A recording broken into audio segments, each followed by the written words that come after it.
छत्तीसगढ़ की जनता की सेवा की है। सरल और सहज स्वभाव के डॉक्टर रमन सिंह जी और हमारे बहुत ही तेज तर्रार, जिनका भाषण भी आपने अभी भी सुना है, ऐसे भारतीय जनता पार्टी के प्रदेश अध्यक्ष श्री अरुण जी शाह,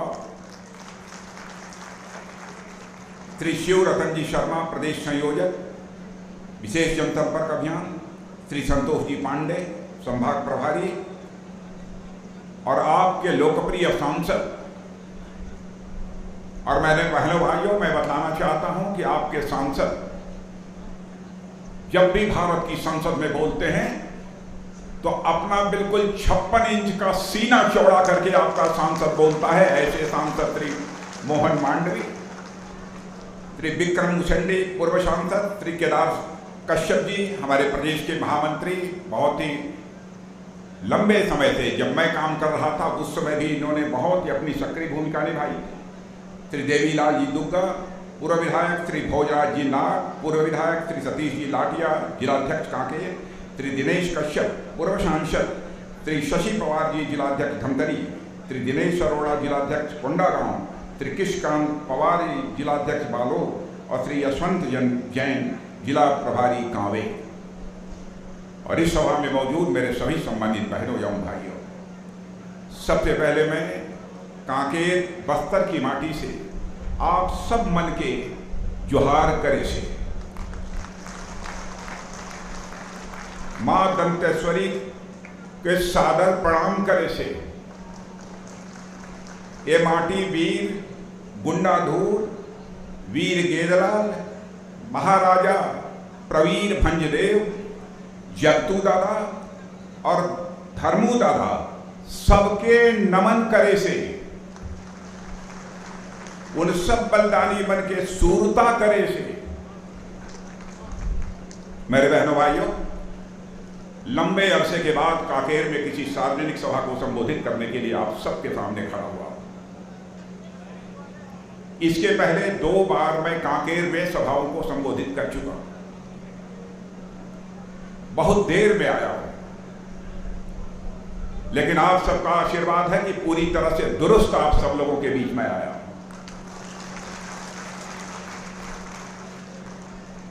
देर से आने के बावजूद आप लोगों ने तालियां बजाकर मेरा स्वागत किया है, फूलों की हार पहनाकर आपने स्वागत किया है, ये प्रतीक चिन्ह देकर आपने स्वागत किया है। लेकिन भारत की परंपरा है और शिष्टाचार का तकाजा भी है कि स्वागत, अभिनंदन अथवा राम राम या जोहार या सलाम दुआ कभी एक तरफा नहीं होना चाहिए। इसलिए मैं भी अपनी तरफ से शीश झुकाकर आप सभी बहनों भाइयों का हार्दिक अभिनंदन करता हूं, आप सभी का स्वागत करता हूं। मेरे बहनों भाइयों, माता दंतेश्वरी की इस पवित्र भूमि कांकेर की धरती को मैं एक बार पुनः शीश झुकाकर नमन करता हूं। जिला कांकेर समेत पूरे बस्तर का यह इलाका प्राकृतिक सौंदर्य और संसाधन की दृष्टि से पूरे भारत में जाना और माना जाता है। बस्तर का यह पूरा क्षेत्र मैं अच्छी तरह जानता हूं, केरल का जो राज्य है इस देश का उससे भी कहीं बड़ा है। और मुझे याद है जब मैं पहली बार छत्तीसगढ़ आया था, मुझे राज्य ने, मुझे केंद्र ने यहाँ का प्रभारी बनाकर भेजा था। नया नया राज्य बना था, मगर कांग्रेस के कुशासन से उस समय छत्तीसगढ़ की जनता जूझ रही थी। कांग्रेस की हुकूमत थी, भ्रष्टाचार था, जुल्म था, अत्याचार था, लोग त्रस्त थे। माने कांग्रेस के उस समय नेताओं के खिलाफ बोलने की लोग हिम्मत नहीं करते थे, ऐसी हालत उस समय थी। हमने 2003 के विधानसभा चुनाव में परिवर्तन करा के यहाँ के सभी कार्यकर्ताओं को साथ लेकर डॉक्टर रमन सिंह जी को इस छत्तीसगढ़ की भारतीय जनता पार्टी ने बागडोर सौंपी। उन्होंने 15 वर्षों में, मैं दावे के साथ कह सकता हूँ, कोई कह सकता है कि डॉक्टर रमन सिंह ने अच्छा काम किया, खराब काम किया, अधिक काम किया, कम काम किया, लेकिन इस सच्चाई को कोई नकार नहीं सकता है कि छत्तीसगढ़ का कायाकल्प मुख्यमंत्री के रूप में किसी ने किया है तो डॉक्टर रमन सिंह जी ने किया है। बहनों भाई, उन्होंने केवल नया रायपुर ही नहीं बनाया, बल्कि एक नया बस्तर भी बनाया और एक नया छत्तीसगढ़ भी डॉक्टर रमन सिंह जी ने बनाया। यह सब कुछ तब हुआ जब 15 में से केवल 5 साल ही भाजपा की सरकार केंद्र में थी। यानी डबल इंजन की का जो पावर मिलना चाहिए वह लगातार 15 वर्षों तक इनको नहीं मिला था, केवल 5 वर्षों तक मिला था। इसके बावजूद उन्होंने छत्तीसगढ़ को बढ़ाया, उन्होंने छत्तीसगढ़ को सजाया, उन्होंने छत्तीसगढ़ को संवारा और देश का एक प्रगतिशील राज्य बनाने का काम यदि किसी ने किया है तो आपके डॉक्टर रमन सिंह जी ने किया।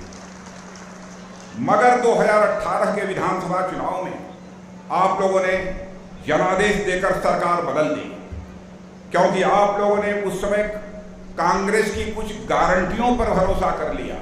कांग्रेस के लोगों ने यह गारंटी दी कि हम आएंगे तो यह कर देंगे, वह कर देंगे। आपको लगता था कि नई सरकार बनेगी और अधिक तेजी से काम हुआ, लेकिन आप जानते हैं नतीजा ठीक उसका उल्टा हुआ। मेरे बहनों भाइयों, आपने सोचा था कि प्रदेश सरकार बदलकर हम एक बार नई सरकार का भी स्वाद चख लें। इस चक्कर में आपने डॉक्टर रमन सिंह की सरकार को बदल दिया, लेकिन स्वाद इस सरकार का कैसा है यह मुझे बताने की जरूरत